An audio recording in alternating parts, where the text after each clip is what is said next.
boy, j'ai besoin de vitamines. J'ai besoin de vous autres. J'ai besoin de votre positivisme. OK, c'est à nous autres, tu demandes ça. Ah oui, j'en ai besoin. Là, j'en ai besoin. Je suis fatigué. Là, ça fait...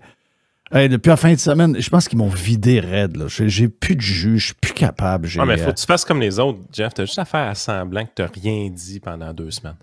Ah, OK. Ouais. Tu passes à un autre sujet, là. Tu dis que Mark Carney, c'est la meilleure invention depuis le pain tranché, puis Pierre Poilievre, c'est un pas fin. Tu retournes dans les affaires normales. Ah oui. OK, donc j'essaie d'être comme tout le monde, finalement. Juste assez. Pas aller le vent d'en face, jamais. Mais sérieux, ils vont nous vider. Tu sais, si je regarde la patente, là, tu sais, les histoires de boycott, moi, je capote. Là. Il y a un meme qui vient d'apparaître sur Facebook. Et là, ça dit « Nous devrions couper le courant aux Américains pendant le Super Bowl dimanche. » Et là, il y a un... Là, ça... Ah oui, on devrait leur faire ça, Premièrement, juste la première affaire, je sais que pour les Québécois sont certains que l'électricité aux États-Unis est fournie par le Québec. C'est 2% du grid, OK? Et le grid, là, c'est même pas toute l'énergie qui est produite parce qu'il y a de l'énergie locale qui n'est pas sur le grid. Ensuite, ils disent, on éclaire New York, c'est nous autres qui éclairent les buildings de New York, etc., etc. En 2000, la dernière année, le dernier bilan qu'on a eu en 2024, on a... D'abord, nos exportations se sont écroulées de 61% vers les États-Unis. Une des raisons, c'est qu'on n'a pas d'eau dans les réservoirs. Puis, l'autre affaire, c'est que, vu qu'il a fait froid, pas l'hiver passé, mais l'autre hiver, on a importé beaucoup plus de courant qu'on a vendu. Donc, on est en perte. Donc, on va-tu être capable, à un moment donné, de juste se dire les affaires vraies puis d'arrêter de se faire des astis de mensonges? Connais-tu Hiro Onada? Ça me dit quelque chose. Ça, c'est le Japonais qui était sur une île avec 2 autres de ses chums en 1974 puis qui se battait encore pour la Deuxième Guerre mondiale. Ah, okay, oui, c'est ça. Oui, il était sur une île puis il n'y a personne qui avait dit que la guerre était finie. En fait, il avait dit, mais il ne croyait pas. Fait que j'ai le feeling, mercredi matin, là, je regarde les nouvelles sur comment faire pour arrêter d'acheter américain un matin dans les médias québécois, puis je me dis, est-ce que ça ressemble au Japonais qui s'est battu jusqu'en 74? Ouais, la guerre est comme il y a un drapeau blanc qui a été sorti, puis tout est beau, là. Elle n'a pas eu lieu, là. Elle n'a pas eu lieu. Il y en a qui se confortent en disant, hey, Justin Trudeau, là, il a vraiment gagné la guerre commerciale. Il peut avoir la tête haute. Ouais, José, c'est beau, José, pas de trouble. Son meilleur discours qu'il n'a jamais fait de sa carrière politique, nous a dit Chantal. C'est bon, Chantal. Si ça te fait plaisir, pas de problème. Oui. Puis, tu sais, là, un moment donné, t'es là, tu te dis, regardez, là, le grand gagnant dans tout ça, là, c'est pas Trump, c'est pas Trudeau, c'est le capitaliste, les consommateurs puis les fabricants. Là. Je veux dire, de voir que les marchés financiers rejetaient complètement l'idée d'une guerre commerciale, ça, c'est la bonne nouvelle dans toute cette histoire-là. Moi, quand j'ai vu les marchés commencer à prendre au sérieux Donald Trump juste lundi matin, parce que pour vrai, les marchés s'en ont foutu complètement jusqu'à lundi matin. Oui. C'était un bon signe. Tu sais, honnêtement, dans le fond, ce qu'on a vu, là, c'est que Trump était prêt à bluffer. Et ce qui nous a surpris, c'est qu'il était probablement juste prêt à bluffer plus longtemps qu'on pensait. Il y avait un 2 sets of suit, la river est tombée, puis il a continué à bluffer pareil. Ouais. C'est ça. Puis un bon bluff, tu peux... Tu sais, pour qu'un bluff fonctionne, il faut que personne sache que c'est un bluff. C'est ça. Parce que si tout le monde dit hey, il niaise, ça n'arrivera jamais, c'est de l'enflure, ben là, personne ne le prend au sérieux. C'est pour ça que Mané est obligé d'aller de l'avant et de dire ben, vous pensez que c'est pas sérieux, je vais vous montrer que c'est sérieux. Bang, on signe l'executive order, il est là pour de vrai. Là, ça crisse tout le monde en panique, puis tout le monde n'a pas le choix de réagir d'une manière ou d'une autre, puis là, de négocier pour vrai. Là, c'est clair que dans les derniers jours, tu as vu que ça s'est accéléré. Ceux qui niaisaient sont probablement arrivés au bord de la table en disant ouais, c'est quoi que tu veux, là? C'est quoi qui se passe? Mais c'est le même qui est. Mais tu sais, est-ce que lui pense vraiment que c'est une bonne affaire de mettre 25% de même? Mais c'est sûr qu'il ne peut pas penser ça. C'est sûr que c'est une catastrophe là, pour tous les business qui sont frontaliers avec le Mexique. Même en Amérique, c'était pas une bonne nouvelle en Amérique. À la limite, mettons, tu dis 4-5%, je veux dire, je suis pas d'accord, mais tu pourrais trouver quelqu'un qui te trouve une explication un peu alambiquée, mais 25%, Tu vas trouver aucun économiste, quelque personne nulle part qui va te dire que c'est une bonne mesure. Sauf qu'il était conseiller. Celui qui le conseille à ce niveau-là, c'est un vieux monsieur que tout le monde connaît, puis tout le monde se sert de sa théorie qui est sortie il y a longtemps, comme de quoi que l'impôt tue l'impôt. Et il avait quand même dit il y a 2 semaines, dans une entrevue, que c'est lui qui allait conseiller, puis qui allait le soir prendre un coke diète avec le président. Puis M. Laferre, il a dit, ben moi, j'ai dit, les tarifs, c'est une bonne idée pour avoir ce que tu veux d'une négociation. Ça peut pas être bon à long terme, c'est clair. Ça, il l'a dit. Sauf que c'est bon pour ta négo, mais il ne faut jamais que tu écrases. Tu ne peux pas bluffer puis arriver à dire « Ah, finalement, je ne le ferai pas. » Donc, je ne sais pas s'il a tout pris les conseils, parce que là, il les a annoncés. On les a eus, entre guillemets, pendant la fin de semaine, mais on s'entend que c'est pas open business tant que ça la fin de semaine. Donc, est-ce qu'on les a eus vraiment? Est-ce qu'il a écouté les conseils du vieux sage qui a dit « Si tu joues ce game-là, tu es condamné à la jouer pour de vrai. » Dans le fond, que 10 000 soldats, c'est pas nouveau, pas une grosse concession, mais c'est suffisant, je pense, pour dire « OK, c'est bon, ils ont fini par m'écouter. » Pour vrai, au point de vue politique, tout le monde est un peu gagnant là-dedans. La fille du Mexique, elle s'est fait un portrait comme une gagnante dans cette histoire-là. Trudeau est sorti de là avec un portrait comme s'il était gagnant. Trump également, évidemment. Rob Ford a l'impression d'avoir gagné tellement qu'il s'en va en élection. T'sais. Les politiciens ont joué dans ce mélodrame-là, puis tout le monde en ressort un peu gagnant. Mais il y a un petit quelque chose qui s'est brisé quand même, puis ça, c'est un peu chiant au niveau économique. Mais, tu sais, il y a plusieurs rumeurs qui disent que les douaniers américains n'avaient pas vraiment les listes de tarifs entre les mains qui allaient s'appliquer, puis tout ça. Fait que, tu sais, moi, je continue à penser que c'était réellement un bluff où, comme tu dis, là, si ça avait été appliqué, les tarifs, ça aurait été une semaine ou deux. Au point de vue économique, ça n'aurait pas été grand-chose, ça aurait été insignifiant. Mais malgré tout, à mon avis, ils ont été surpris de se lever le lundi matin avec les bourses dans le rouge, les bourses américaines dans le rouge. La bourse canadienne dans le rouge, c'était normal. Le dollar canadien dans le rouge, c'était normal. Par contre, de voir que le Dow Jones était plus de 1% négatif, et surtout le Russell 2000, qui est un indice qui est moins suivi par les gens, mais le Russell 2000, c'est un indice de PME. Donc, il y a de la petite et moyenne entreprise, c'est 2000 entreprises, autrement dit, aux États-Unis. Donc, on descend quand même bas dans les capitalisations boursières, puis ça, on était à 3% négatif. Fait que ça veut dire, honnêtement, qu'il y allait avoir un backlash dans la population américaine si les tarifs étaient appliqués pour de vrai.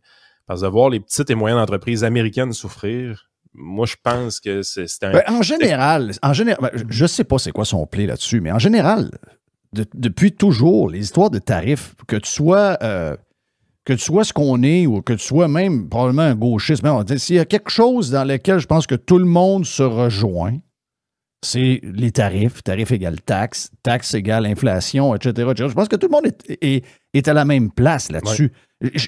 J'ai pas trop compris et je la comprends toujours pas parce qu'il n'explique pas en détail ces affaires. C'est quand même des résumés des fois assez basiques. Donc, je sais pas trop c'est quoi son thinking derrière ça. Mais il l'utilise encore. Là. Hier, il a parlé de l'Europe. Il a dit l'Europe, on les subventionne, on nous empêche de vendre des F-150 là-bas. Nous autres, on a plein d'affaires d'eux autres, etc., etc. Où il a raison, là.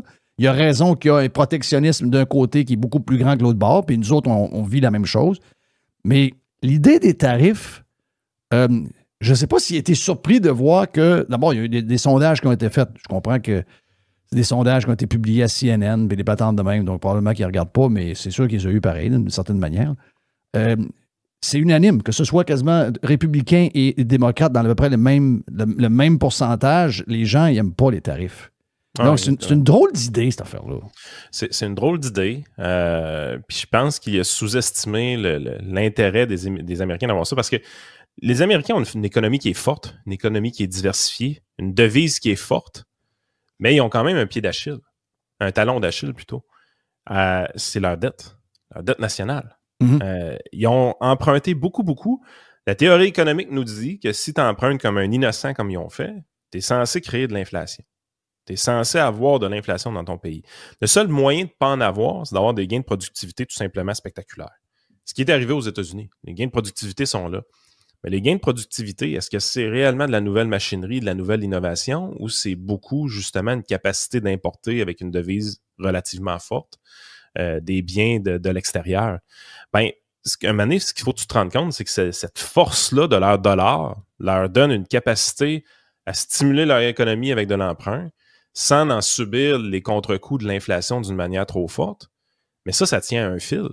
Ça tient réellement à un fil. Parce que si tu annules tous les bienfaits de ta forte devise avec des tarifs, ben là, ton avantage compétitif, tu viens de le scraper.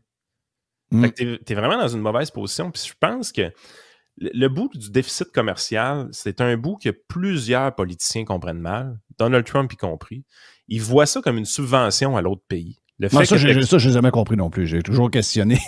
Ouais, tu sais, c'est pour simplifier le discours. Je comprends qu'il probablement en dedans de lui, il ne croit pas ça, ce qu'il dit. Là. Je veux dire, il fait juste essayer de faire une image pour que tout le monde, monsieur tout le monde, comprenne. Mais je veux dire, dans le fond de lui, ça se peut pas qu'il voit ça de même. Là.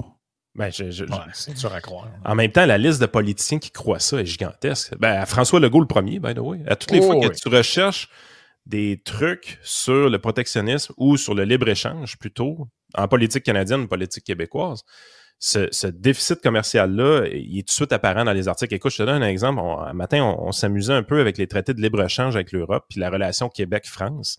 On se rendait compte que les exportations et les importations françaises pour le Québec, c'est complètement insignifiant. Non, c'est rien. C'est vraiment des pinottes.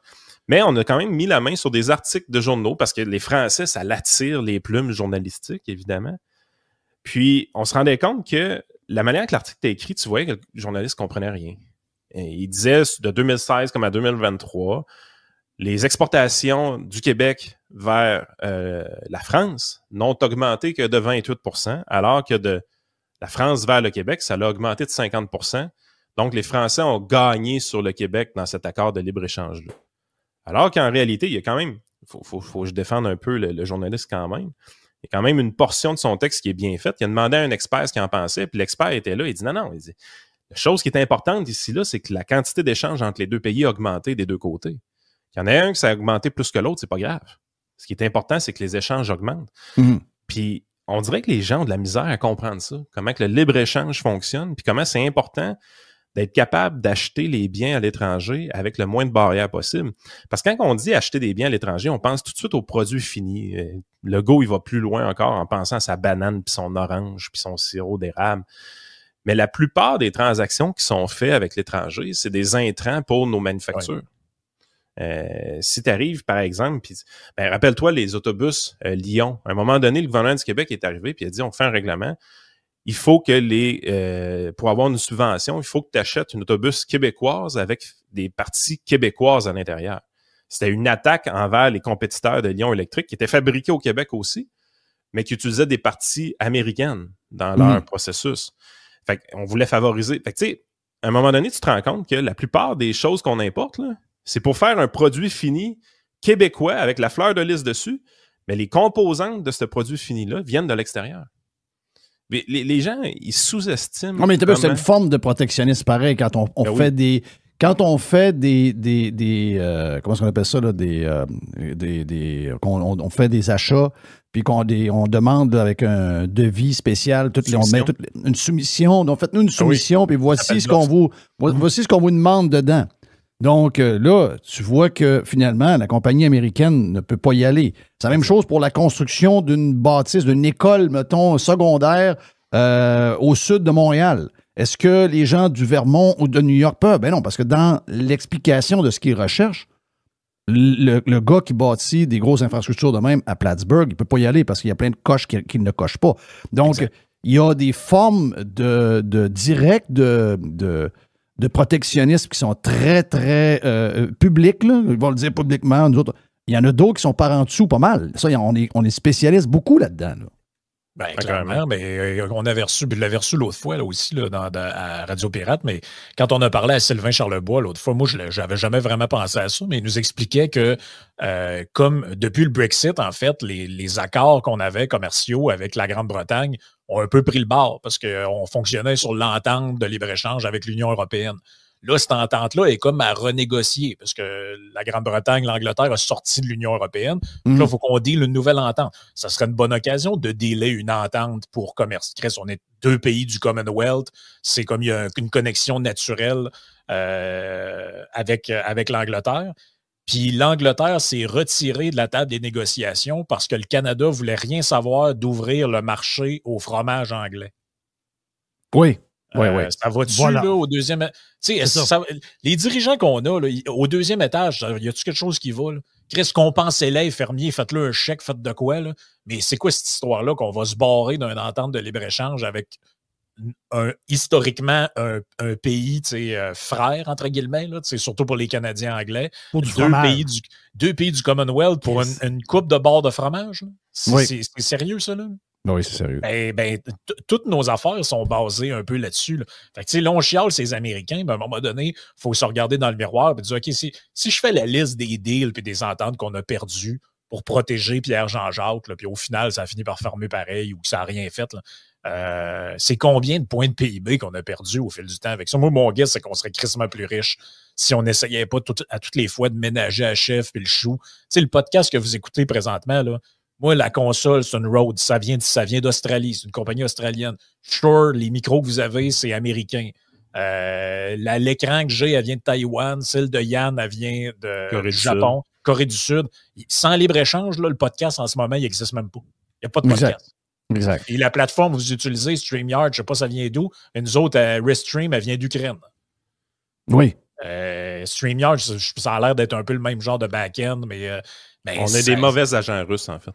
Tu sais, Chris, si je veux faire... Mettons, je veux faire un podcast là, 100% canadien, je fais ça comment, moi? Tu fais pas de podcast 100% canadien. Okay. Encore moins 100% québécois. Ouais, mais le gars, aujourd'hui, il dit... Parce que c'est comme une obsession, son affaire. Là. Le gars, il dit, puis il revient, là. Il dit, mon rêve, je ne le cacherai pas, c'est d'éliminer complètement Amazon. Il dit, il suffit juste d'avoir un beau site web. On veut faire un beau site web avec beaucoup de bleu. Beau site web bleu. Il revient avec ça veut... là. Donc, lui, là, écoute, je ne sais pas si tu as gardé l'affirmation, Mr. White, pas loin là, de ce que tu nous as dit un matin. Là. Ils l'ont essayé une fois, ils vont le réessayer une deuxième fois. Ben, s'il n'avait pas essayé une première fois, c'est sûr qu'il le faisait là. Parce que lui, dans sa tête, c'est un designer web qui fait une vitrine, même si la souris va nulle part. Là. C'est ça. Lui, c'est beau, hein? C'est beau. Il est quasiment plus beau que le vrai site. C'est vraiment. Hey, on a un site, on a un Amazon québécois. Lui, pour lui, Amazon, c'est juste un site web. Tu ne peux pas bâtir grand-chose avec ça. Là. Non, c'est une incompréhension de ça. Non, moi, je suis brisé en morceaux. Mais c'est parce que eux, là, ils ont déjà... En fait, ils font croire d'être fâchés, mais ils sont contents en réalité. Parce que, ça, tout le monde le dit. Tout le monde qui ont notre vision voit ça. Là. Ben, Chris, Trump les amène à ce qu'ils ont toujours voulu faire. Fait que c'est quoi le problème pour eux autres? Tu sais, la fille de la Gaspésie, pas de la Gaspésie, mais de Rouen, avec la F-150, elle a toujours voulu ça, elle, qu'on soit forcé d'acheter des légumes d'ici, puis des fruits d'ici, et puis n'importe. Ben, elle avait pas... Les pâtes, comme la fille dans le dépanneur un matin du Québec, avec une boîte de pâtes à 5,95. C'est 5,39 pour les pâtes. Excuse-moi, 5,39. Là, on met ça sur le dos de Donald Trump, mais moi, ça fait depuis que je suis au monde que j'entends dire ça, qu'il faut arrêter d'importer, qu'il faut acheter nos produits locaux, puis nos patentes, puis nos affaires. Parce que quand de l'argent roule en rond, puis elle sort pas du pays, on devient plus riche. Ben oui, c'est basé... Tu sais, le nous, c'est la science. Là, ça a pris le bord en sacrement des dernières années. Là. Oui. Là, ça a l'air qu'il n'y a plus juste 2 sexes, il y en a 50. Ça, c'est la science. Puis le protectionnisme, ça marche. Puis l'isolationnisme, puis l'autarcie alimentaire, puis tout ça, c'est bon. C'est dans quelle science? On peut-tu le savoir? Puis le pire, c'est que cette crise-là, au moins, il y a quand même des affaires, le fun qui ont sorti, puis des affaires où est-ce qu'on pourrait avoir des chantiers de travail intéressants pour les politicos. On s'est rendu compte qu'on était vulnérable face aux Américains en cas de guerre commerciale, justement, parce qu'on s'était pas bâti des infrastructures énergétiques qui avaient du bon sens. On s'en va sur bois. Ben exactement. Fait que ça, on perd cette opportunité-là. Dans le rapport de la firme Deloitte, si on fait tomber les barrières tarifaires et réglementaires entre les provinces, on augmente le PIB du Québec de 4,6%. Ça n'arrivera pas non plus. Mais ça n'arrivera pas non plus. Des affaires que la crise nous a appris. Mais ça n'arrivera pas pareil. Je sais. C'est ça qui gosse. Moi, écoute, on est sorti de la COVID, sacrément. Oui. On n'arrête pas de dire... Tu sais, moi, je suis un peu cynique puis défaitiste dans la vie, là. Puis on n'arrête pas de dire, je suis le premier à le dire tout le temps, les changements majeurs ne peuvent qu'arriver qu'en cas de crise majeure. Oui. Puis ça va prendre une crise majeure pour faire changer les Québécois, ils sont trop confortables. Tu le dis souvent, ça. Puis câlisse, la COVID, là, je pense que ça coche la cause crise majeure, ça. Mais non, par cause des chèques.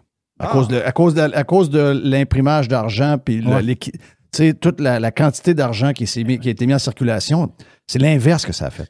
Parce mais que la ça COVID... nous ramène toujours au même point. Excuse-moi de te couper, Yann, mais ça nous ramène toujours au même point. C'est moi, ça me dérange pas, le couvre-feu, parce qu'à 8 heures, je suis couché.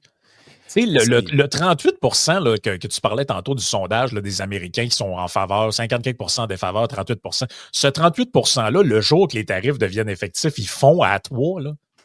Oui. C'est parce que là, ils vivent pas le coup de ça. Fait que là, en ce moment, l'histoire du protectionnisme, ce n'est que théorique. Mais si ça était arrivé pour vrai, puis qu'en fin de semaine, j'étais allé à l'épicerie, puis que les bananes à 69 cents la livre sont rendues à 1,50, puis là, tu arrives à la fin de l'épicerie, tu te dis, Chris, ça a coûté 50$ de plus que d'habitude. Là, ça commence à être beaucoup moins drôle.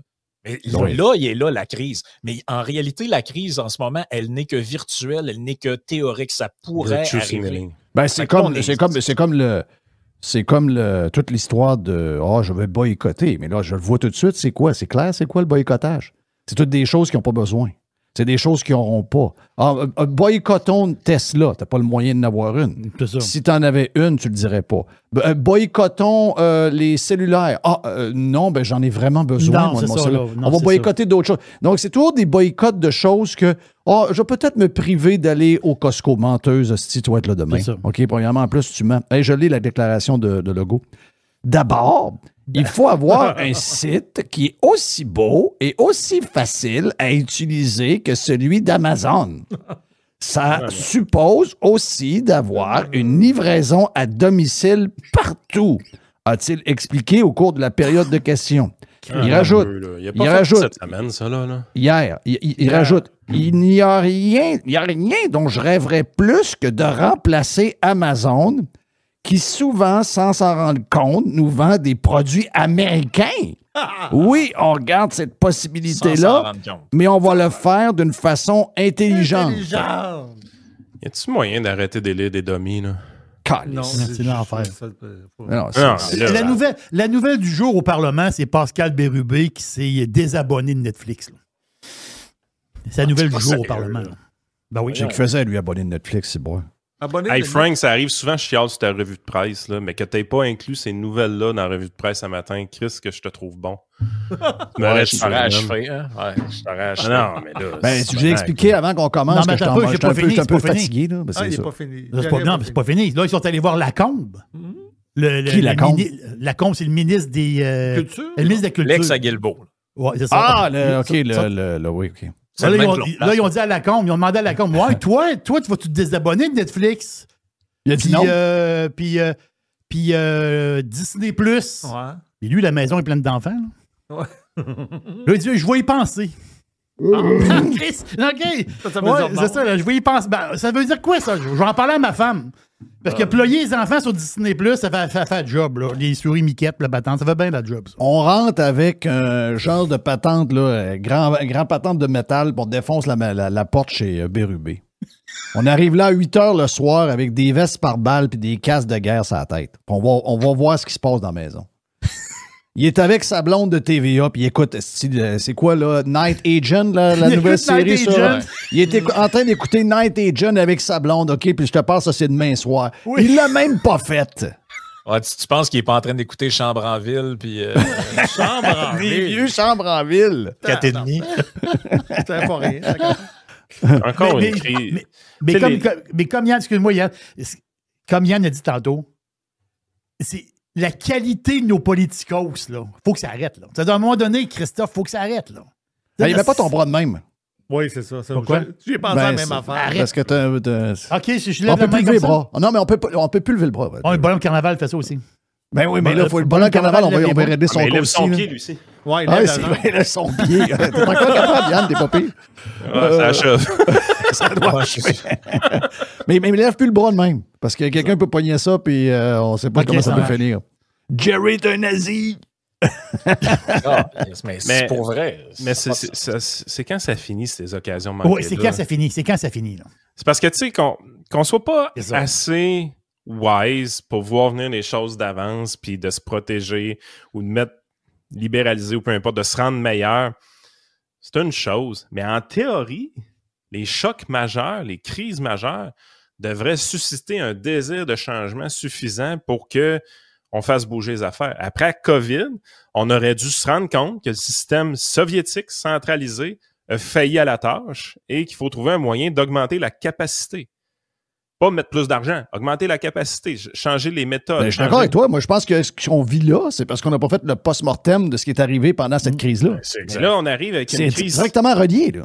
Là, on arrive avec une guerre commerciale potentielle où est-ce que l'hystérie collective embarque à fond de train, pareil comme dans le COVID. Là, t'es là, tu te dis, tabarouette, là, tout le monde est sur le poste, tout le monde a une opinion, tout le monde parle de Trump, tout le monde parle de notre dépendance envers les États-Unis. Tu te dis, à la sortie de cette crise-là, on va se dire, là, c'est le temps de plus se retrouver dans cette situation-là. Qu'est-ce qu'on peut faire pour changer ça?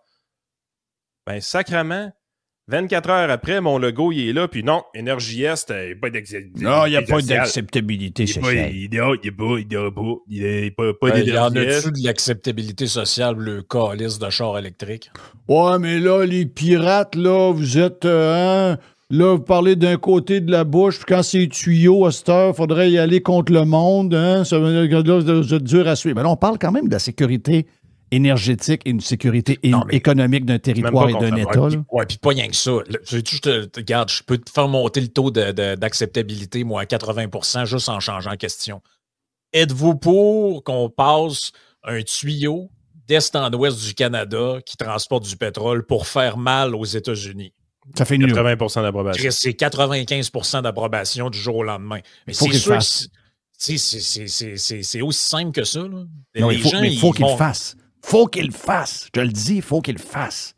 Carrément, cette question-là, ils vont en manger une sacrement dans le côté de la face. Si j'étais Éric Duhaime, puis un peu d'argent dans le budget pour faire un sondage avec ce genre de questions-là, ça va démolir toute la patente. Il faut arriver avec des choses de même. Il faut qu'on soit capable de ramasser de l'argent quelque part avec des donateurs pour justement avoir... Tu sais, je comprends que l'Institut économique de Montréal fait bien des efforts, puis tout, là. Mais tu sais, des fois, ça prend peut-être quelque chose d'un peu moins, un peu plus flexible.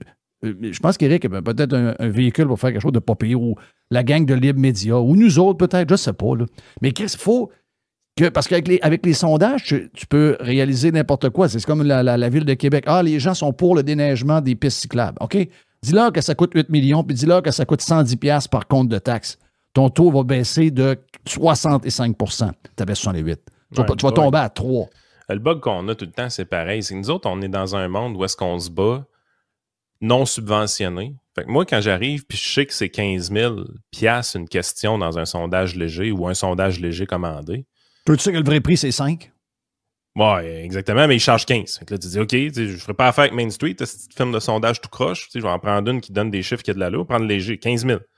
OK. Mais là, je rentabilise ça comment, ce 15 000 $-là? Je fais une journée de nouvelles là-dessus avec mon podcast. C'est un projet absolument non rentable. Non. Mais quand ton staff est subventionné à 80%, quand t'es TVA, puis fait que là, tu peux faire toutes les questions de sondage que tu veux, tu t'en sacs. T'en as pas de problème. Je veux dire, ton journaliste... En partant, tu sais pourquoi il coûte 15 000? Parce qu'ils savent que le gars qui l'achète, il est subventionné. Parce que le vrai prix, c'est 5 000. Mais c'est l'affaire, c'est quand tu joues la game non subventionnée comme nous autres, on n'a pas les moyens d'aller gaspiller du cash dans des affaires de main. Je sais. Ça n'a aucun sens. Tu sais, je veux dire, on a une croissance, on est capable de se développer, on est capable d'engager du monde, on est capable d'avoir des revenus, des dépenses, un petit profit à la fin. On est tous capables de faire ça. Mais un qui pourrait le faire puis qui pourrait démocratiser ça, c'est Musk. Tu sais, si Musk nous sort... Je sais qu'avec le For You, tu sais, moi, dans mon For You de X, ils ont bien beau me dire, hey, tu vois tout avec le même monde, puis il n'y a pas de diversité, c'est pas vrai. Quand je vois dans le For You, je vois plein d'affaires que je veux pas voir. Puis, that's the way it is. Mais j'aimerais ça que la section des sondages sorte partout. Tu sais, il y a quelqu'un qui fait un sondage, puis tout le monde le voit ou à peu près. Puis justement, tu sors de ton univers, puis tu sors des gens avec qui tu interviens, soit de ton bord ou de l'autre bord, puis que finalement, on soit capable d'aller chercher un échantillonnage qui est plus représentatif de ce qu'on fait. Il doit y avoir un moyen, ces gens le vert, ils sont sur le bord de... Si ça coûte 500, c'est correct. Si ça coûte 1000, c'est correct, mais pas 15 000. Mais non, pas 15 000. Ah, c'est ça. Tu sais, c'est parce qu'à un moment donné, moi, je suis encore compté. Là. Si j'ai investi 15 000, ben, il va falloir que ça me génère un revenu qui est au moins équivalent à ça ou potentiellement équivalent à ça, ou du moins développer la marque de commerce suffisamment pour dire qu'à long terme, je peux avoir un bénéfice. Mais ça commence à faire chier un peu parce que pour vrai, cette game-là, on dirait que quand on était tout petit puis qu'on n'avait pas vraiment de croissance, des affaires de même, ça m'achalait moins. Mais là, je me rends compte que c'est vrai qu'on est capable de développer une plateforme médiatique de façon rentable pour de vrai, sans aucune subvention. C'est accessible maintenant. Puis là, tu vois tes compétiteurs avec l'argent qui pleut dessus. Là. Ouais.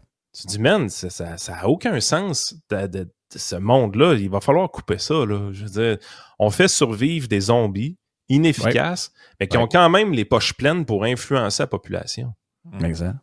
Puis, Mais hein. tu sais, je veux dire, je le ferai le sondage demain matin, mais tu sais, je veux dire, c'est pas une affaire de Non, je du gaspillage, là, mais tu sais, Christy, c'est de l'argent gaspillé complètement.